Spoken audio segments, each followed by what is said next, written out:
Cuma sa léirú ar fud a dóin ag maithe móra agus ag an chotí an tacht. Díal uachtar na Hafrica Haas agus Canada na gluaiseachta a gcoinne na cinne Gaeilge Nelson Mandela a forbáis sa bhála a Johannesburg a réir. Bhí se 5 agus cead a scáil.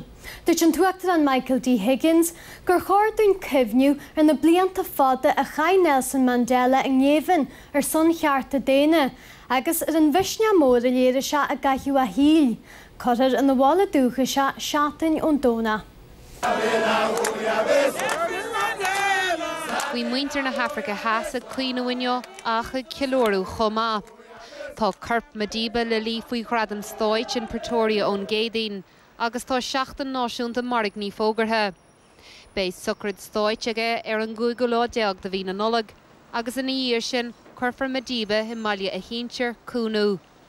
Bhí ceannairí damhanda a chur a ggóhrón in úlaneo agus bhí ómós á léirú an seo in éir an chomá. Is léach I gartainna an duine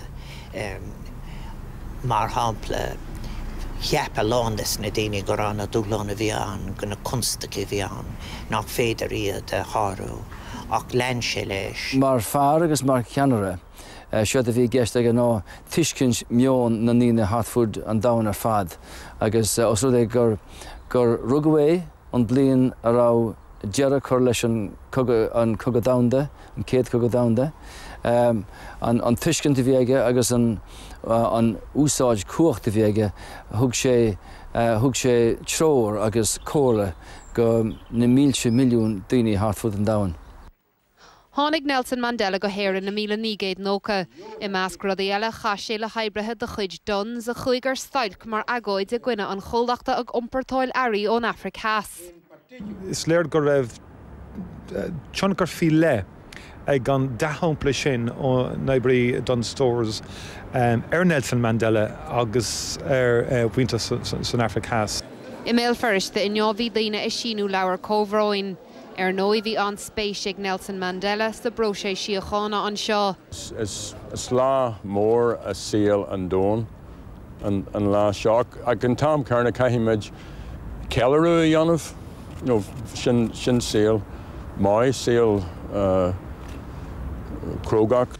Cha Eilís Dillon am san Africa Haas mar chuid den lucht brandóireachta idirnáisiúnta sna céad siar haáin a rachtáilú sa tír a 1990 a cethir. Bhí an clampar ann, agus bhí sé an dechar donna daoine a bheith ann dul go dtí na stáisiún vótála. Agus rud amháin a bhí oring a dhéanamh ná a bheith, cabhair a thuairt dóibh chun teacht donna stáisiún vótála. Cuoiníam go mór ar na scúnaí daoine a bhí ag na stáisiún vótála. Agus bhí duine amháin in an aigne Nelson Mandela. Agus duine a bháin fós in an aigne. Cuomhaní láin nuacht TG Cahar. Gur maigad is a bheith leinta nó na nóil ar dús bhí tideal éagsúla tucha a Nelson Mandela a gaithú a híl idir scebhleatha agus fear siahanna. Cén dóigh ar cheart arcad? Well, mar a dúirt tú bhí policy scebhleathireachta ag an ANC a bhain sé leo ins na seascadaí agus ar nói bhí sé sin intice mar bhí anna géarlanúin seo imirt ar an cinenne goram in San Africa Haas.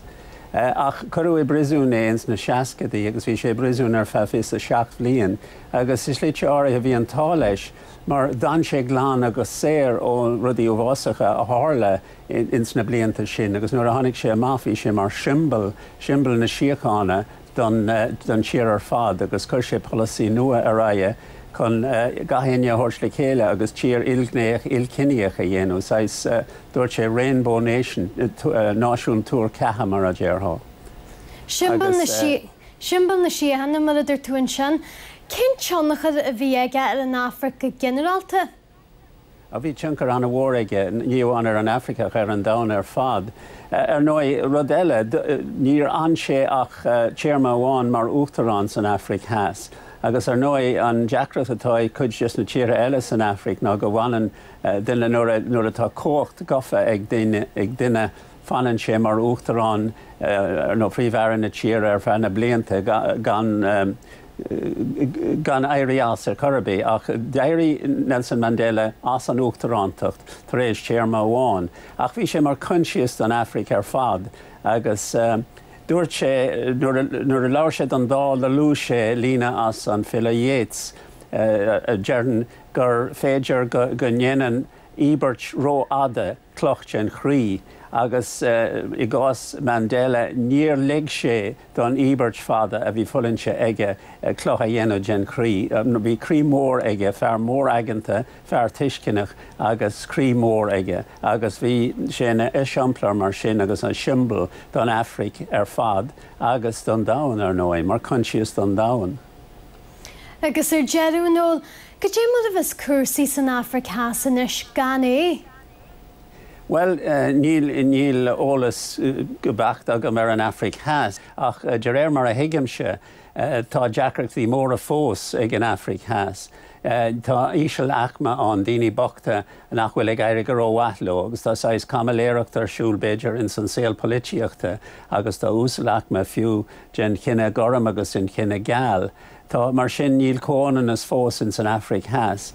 Deartar in Gaeilge ní bheith lehéid ar íseán agus tá sé sin fíor maidir le Mandela, ach ar an am céine tá sé riachtanach go mécha lehéid ar íseán, go méch daoine tuiscinnach mór aganta in san Afric has chun an tír a chuneal ar an bóthar ceart. Chur Mandela ar an bóthar iad, ach tá lán le déanamh fós in san Afric has. Ein tá maithí nóil gur míle maithí go is a bheith lein tróna. Agus ag pilliúir scíal Nelson Mandela a forbáis a réir, dunne le súilce a bhí an idir chorh ahananne a chas leis. Tá dathí ó hé is céirí ar rinne dan drám a fordeis Lord le Mandela ar cheann dan tríochaid a hanig se go héireann. Bhí dathí ó hé ag obair díortha mar Kenya, Malawi agus an étóib ag an ám, agus de lingdómh bheith ag déanamh sconáin do charnach dain chas an bhirrtachair a chéile tre hens. Tháinig sé amach agus an sin sé caint lumsa agus dúirt sé bhfuil cén fág bhfuil tún agus bhí mé ag rá leis bhfuil tá mé bhúntóir agus tá mé gobar leis an tíí agus dúirt sé sin an profisiún is tochtaí ar dain. Mar tá tú ag túir deisina a chuoine óga chun fás agus forbarta dhéanamh agus sin an rud is mó a heastín ó gacha an duine sa dain. Dírig sé isteach ar na daoine óga agus bhí sé caint lo agus thóg sé tlochbeag as a fócha agus tlochbeag dúmh díra cosú leis an dluchaon beag seo tá gomsa. Agus dúirt sé féchar tloch beag dúmh atá seo. Agus an rud is táchtaí ná tá mé fós ag obair agus tá mé fós ag sppraga daoine chun dul chun cín agus forbarta dhéanamh ar an dain. Díl dát féin spéir ach raibh deachthonnachar ag Mandela ar na daoine gléir a bhí dean go bháil leis ar bhéin eisceach é dathí. An charisma a bhí an bhar seo, bhí sé dochreite, mar nuair bhí tú ag caint leis, hiic tú ón second a thosaigh sé caint le, go raibh sé ag díúisteach ar na rudaí a bhí ar rá gutsa, agus an rud a bhí ar siúla gut, agus ag tuairt gach spraga agus gach takeíochta de chun leanúnta raig le péród a bhí ar siúla gut, agus a héiscint. An rud is táchtaí an tamar fad ná iireachta dhéanamh. Barry Mescal, nuacht, TG Cahir.